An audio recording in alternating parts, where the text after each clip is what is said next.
नमस्कार, आवाज समाचार में आपका बहुत बहुत स्वागत है। रंगों का त्योहार होली आपको बहुत बहुत मुबारक हो। खबरों की शुरुआत करते हैं हेडलाइंस के साथ।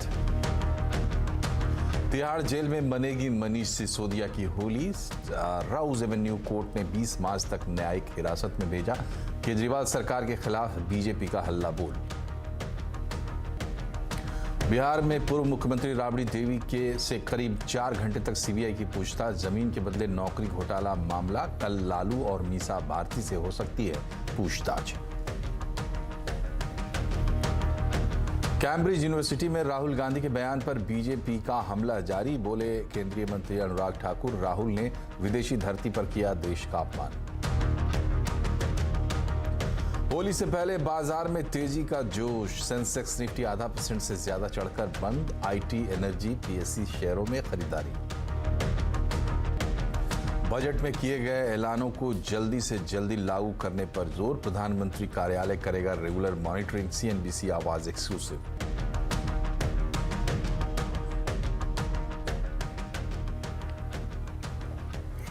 दिल्ली के पूर्व डिप्टी सीएम मनीष सिसोदिया को 14 दिन की न्यायिक हिरासत में भेज दिया गया है। सिसोदिया 20 मार्च तक तिहाड़ जेल में बंद रहेंगे। उनकी अगली पेशी 20 मार्च को होगी। सीबीआई ने सिसोदिया को शराब घोटाले के मामले में 26 फरवरी को गिरफ्तार किया था। इसके बाद 27 फरवरी को राउज एवेन्यू कोर्ट ने उन्हें 5 दिन की सीबीआई रिमांड पर भेज दिया था, जिसे बाद में 2 दिन और बढ़ा दिया गया। सिसोदिया की सीबीआई रिमांड आज खत्म हो रही थी। हालांकि कोर्ट 10 मार्च को मनीष सिसोदिया की जमानत याचिका पर सुनवाई करेगा, लेकिन फिलहाल वो जेल में रहेंगे। आम आदमी पार्टी का कहना है कि सीबीआई के पास सिसोदिया के खिलाफ कोई सबूत नहीं है। सीबीआई ने पुलिस कस्टडी ना मांगकर यह साबित कर दिया है कि उनके पास मनीष सिसोदिया जी के खिलाफ एक भी सबूत नहीं है और अब उनके पास मनीष सिसोदिया जी से पूछने के लिए एक भी सवाल नहीं बचा है। वहीं बीजेपी का कहना है कि मनीष सिसोदिया को कई महीने या कई साल जेल में रहना पड़ेगा। अभी तो जांचें आगे बढ़ रही है। मुझे लगता है ये 20 मार्च 20 महीने हो सकते हैं, कई साल हो सकते हैं। और एक बार फिर से लोगों को ये विश्वास हुआ है, हमारे दिल्ली के लोगों को, कि अपराध करने वाले का जो हश्र होता है वही मनीष सिसोदिया के साथ हो रहा है। नौकरी के बदले जमीन घोटाला मामले में आज सीबीआई की टीम ने बिहार की पूर्व मुख्यमंत्री राबड़ी देवी से पूछताछ की। पटना में राबड़ी आवास में एक भीतर 4 घंटे तक पूछताछ चली। इस पूछताछ के खिलाफ आरजेडी कार्यकर्ताओं ने प्रदर्शन भी किया। वहीं विपक्ष केंद्र सरकार पर एजेंसियों के गलत इस्तेमाल का आरोप लगा रहा है। आपको बता दें कि सीबीआई का एक केस 2005 से लेकर 2009 के बीच रेलवे में हुई नियुक्तियों से जुड़ा है, जिसमें नौकरी के बदले औने पौने दाम पर या मुफ्त में जमीन लेने का आरोप है। इसमें लालू यादव, उनके रिश्तेदार और उनके करीबी लोग आरोपी हैं। राबड़ी देवी ने कहा है कि ये इस केस में कोई नई बात नहीं है, ये बहुत पुराना केस है। वहीं आरजेडी नेता और बिहार के उप मुख्यमंत्री तेजस्वी यादव ने कहा कि ये बदले की कार्रवाई है और सिर्फ सियासी कार्रवाई है।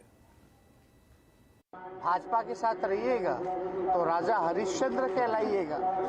पूर्व में जितने आपने महाराष्ट्र में देखा था, पवार जी जो है, जो उनके भतीजे शरद पवार जी के भतीजे, वो भाजपा में गए तो केस सारा वापस ले लिया था ईडी ने। उनके बाद रेल मंत्री थे मनोज, तो आपने तो देखा ही, खाली किया गया उसका भी तो या टीएमसी में जो पूर्व में जो नेता थे मुकुल, वो गए तो उसके बाद से केसी जो है बंद हो गया, उनको बुलाना ही छोड़ दिया। तो भाजपा में अगर आप लड़िएगा, भाजपा को आईना दिखाओगे, भाजपा से सवाल करोगे, तो इस तरह का काम तो होता ही रहता, कोई नई बात तो है नहीं। वहीं अरविंद केजरीवाल ने राबड़ी देवी से सीबीआई की पूछताछ पर सवाल उठाए हैं। उन्होंने कहा कि विपक्ष के नेताओं पर छापे मारकर उन्हें प्रताड़ित किया जा रहा है। उन्होंने कहा दिल्ली में एलजी के माध्यम से केंद्र सरकार दिल्ली सरकार को काम नहीं करने दे रही है। वो गलत है। इस तरह से सभी विपक्ष के लोगों के ऊपर छापे मारना, उनको प्रताड़ित करना सही नहीं है। जिस तरह से एक ये ट्रेंड बनता जा रहा है कि विपक्ष के जितने भी राज्य हैं उन राज्यों में काम नहीं करने दिया जाएगा। तो या तो उन राज्यों के अंदर ईडी सीबीआई छोड़ के उन विपक्षी दलों के राज्यों के अंदर उनको तंग किया जाता है या गवर्नर के ज़रिए उन लोगों को तंग किया जाता है। तो इस तरह से ये ठीक नहीं है। विदेशों में भारत को बदनाम करने के आरोप का राहुल गांधी ने जवाब दिया है। राहुल गांधी ने ब्रिटेन में पत्रकारों से कहा कि वो नहीं बल्कि प्रधानमंत्री नरेंद्र मोदी जरूर विदेशों में भारत को बदनाम करते हैं। राहुल ने कहा कि मोदी कहते हैं कि 60-70 साल तक भारत में कोई विकास नहीं हुआ, एक पूरा दशक भ्रष्टाचार में निकल गया। वो कहते हैं आज़ादी के बाद से भारत में कुछ हुआ ही नहीं। इधर बीजेपी राहुल गांधी पर लगातार हमले कर रही। केंद्रीय मंत्री अनुराग ठाकुर ने एक बार फिर कहा है कि राहुल गांधी ने भारत को बदनाम करने का ठेका ले रखा है। राहुल गांधी विवादों की आंधी बन चुके हैं। विदेशी दोस्त हों, विदेशी एजेंसियां हों, विदेशी चैनल हों या फिर विदेशी जमीन हो, किसी का भी दुरुपयोग करके भारत को बदनाम करने का कोई मौका नहीं छोड़ रहे। मुझे लगता है अपनी नाकामियों को छिपाने के लिए एक सुनियोजित तरीके से विदेशी सरजमीन से राहुल गांधी जी ने भारत को बदनाम करने का ठेका ले रखा है।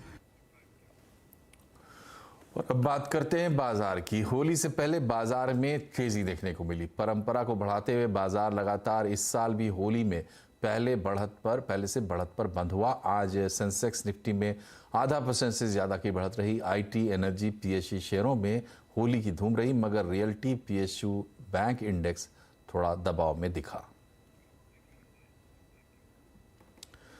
बाजार के रंग निराले हैं। हरा रंग है तो कहीं लाली है। पिछली होली से इस होली तक कैसी रही बाजार की चाल, बता रहे हैं यतीन मोहता।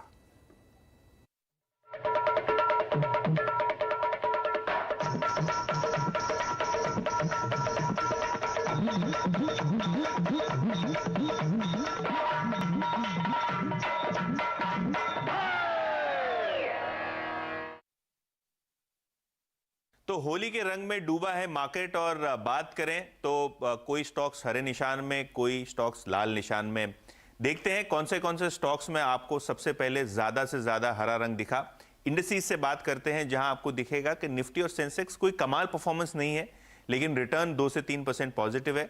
हालांकि mid cap end of the market की बात करें तो काफी जबरदस्त एक्शन यहां देखने को मिला है। Stock specific mid cap index 6% ऊपर है, हालांकि स्मॉल कैप इंडेक्स आपको लाल निशान में दिखेगा 9% नीचे।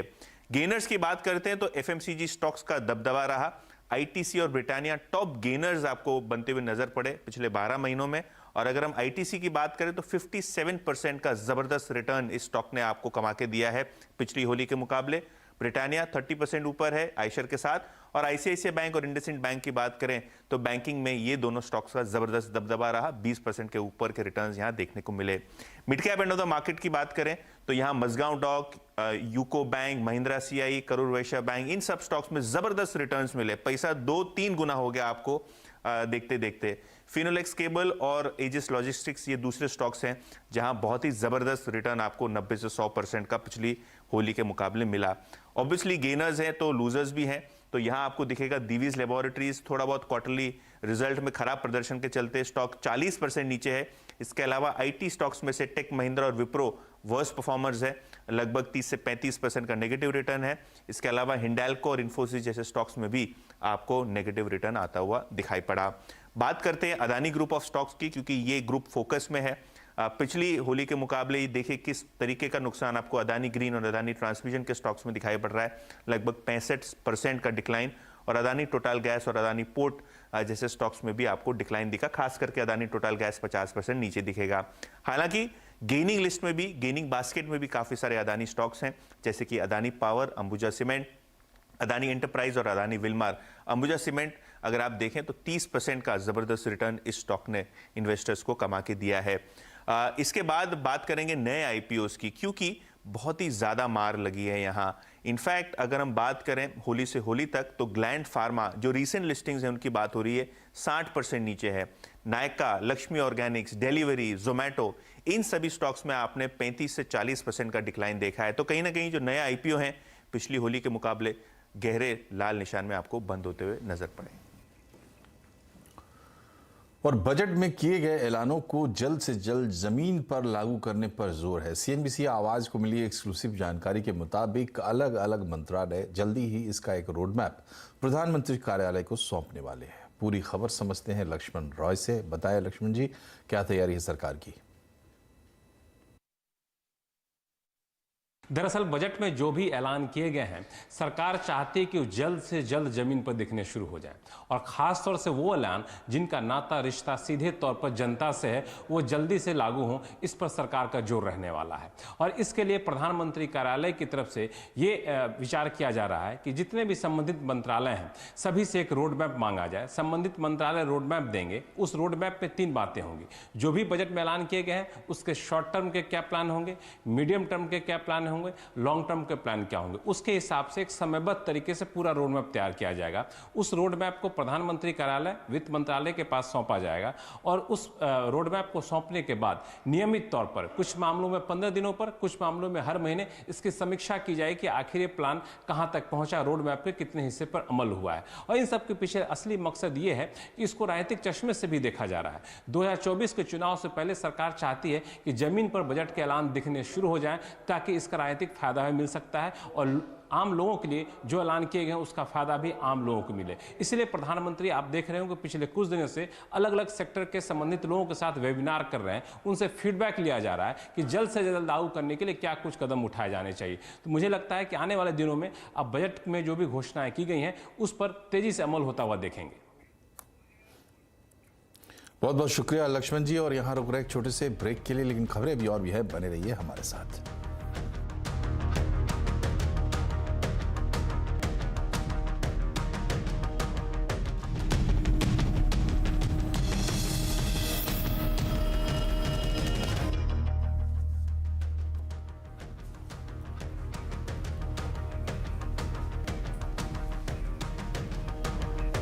ब्रेक के बाद एक बार फिर से आपका स्वागत है। 1 अप्रैल से सिर्फ 6 डिजिट वाले HUID हॉलमार्क सोने के गहनों की बिक्री होगी।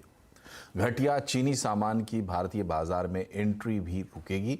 ब्यूरो ऑफ इंडियन स्टैंडर्ड अगले 1 साल में 650 क्वालिटी कंट्रोल ऑर्डर जारी करेगा। इस पर बात की BIS के DG प्रमोद तिवारी से हमारे संवाददाता असीम मनचंदा ने। हमारा साथ इस वक्त BIS के DG। सर, सबसे पहले तो ये जानना चाहेंगे कि जो गोल्ड ज्वेलरी है, आपने फैसला लिया है कि 31 मार्च से 4 डिजिट वाला हॉलमार्क HUID नहीं रहेगा। हाँ, ये फैसला लिया गया कि 1 अप्रैल 2023 से अब केवल HUID हॉलमार्क वाली ज्वेलरी ही बनेगी और बिकेगी। तो अभी तक सर एक्सटेंशन देते चल रहे थे आप सबको। अभी तक 1 जून 2021 से जब से मैंडेटरी हॉलमार्किंग लागू हुई, उसके बाद में केवल HUID हॉलमार्क वाली ज्वेलरी बनाने की ही अनुमति थी। लेकिन चूंकि ज्वेलर्स के पहले पुराने हॉलमार्क वाली ज्वेलरी भी थी, इसलिए ये उनको अनुमति दी गई थी कि आप उसे बेच सकें।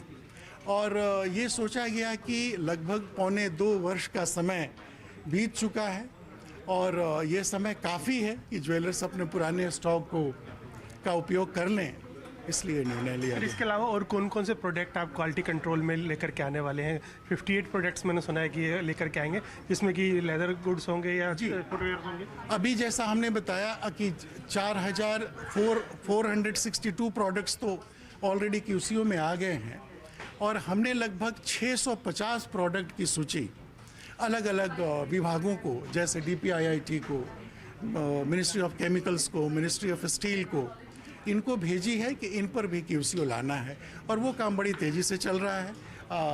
उम्मीद है कि इस साल के अंत तक या उसके पहले ही इनमें काफ़ी प्रोडक्ट्स। तो फुटवेयर के लिए कब तक आ जाएगा? फुटवेयर ऑलरेडी QCO में आ गया है, 1 जून 2023 से लागू हो जाएगा। तो उसके बाद जो भी फुटवेयर बिकेगा वो ISI मार्क के साथ। महानायक अमिताभ बच्चन हैदराबाद में एक शूटिंग के दौरान घायल हो गए हैं। खुद अमिताभ बच्चन ने अपने ब्लॉग से इस बात की जानकारी दी है। उन्होंने अपने ब्लॉग में लिखा है कि उनका रिब केज में मांसपेशी फट गई है, जिसकी वजह से उन्हें काफ़ी दर्द हो रहा है। हिलने डुलने में तकलीफ हो रही है, यहाँ तक कि सांस लेने में भी दिक्कत है। हालांकि उनका इलाज जारी है, पर उन्हें ठीक होने में अभी कुछ और हफ्ते लगेंगे। चोट लगने के बाद अमिताभ अभी मुंबई में अपने घर पर आराम कर रहे हैं। असल में अमिताभ बच्चन प्रभास की फिल्म प्रोजेक्ट के की शूटिंग कर रहे थे। एक एक्शन सीन के दौरान उनकी पसलियों में चोट लग गई।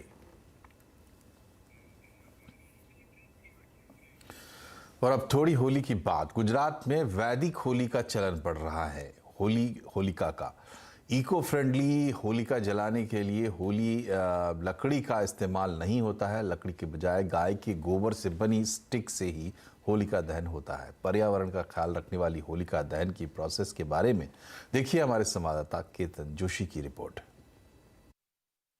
इस बार गुजरात के कई शहरों में वैदिक होली का कॉन्सेप्ट होगा और इस बार लकड़ी की नहीं, लेकिन ये देखिए गोबर की स्टिक बनी है। पूरी की पूरी यूनिक स्टिक है। आपको लगेगा दूर से कि ये लकड़ी है, लेकिन ये गोबर से बनी स्टिक है।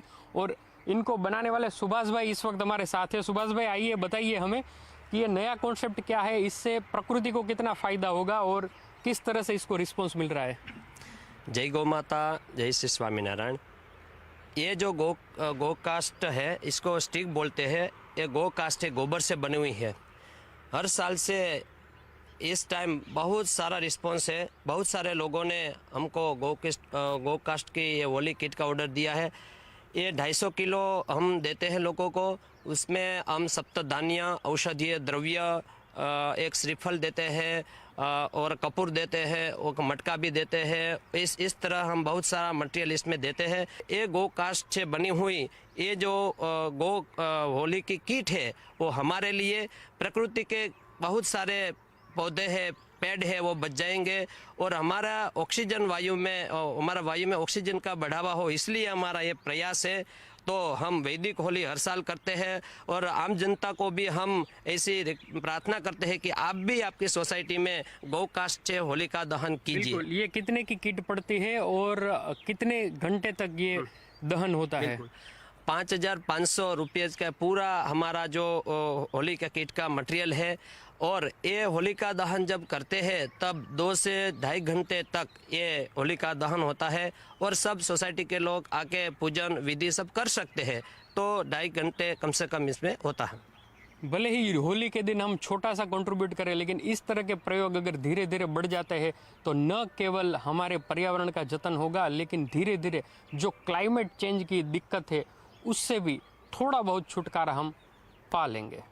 केतन जोशी, अहमदाबाद। और अब फौजियों की होली। रंगों के त्योहार होली को जम्मू कश्मीर के सांबा में बीएसएफ ने गांव वालों के साथ मनाया। इंटरनेशनल बॉर्डर के पास बीएसएफ ने गांव वालों को रंग गुलाल लगाया और एक दूसरे के साथ होली की मस्ती की।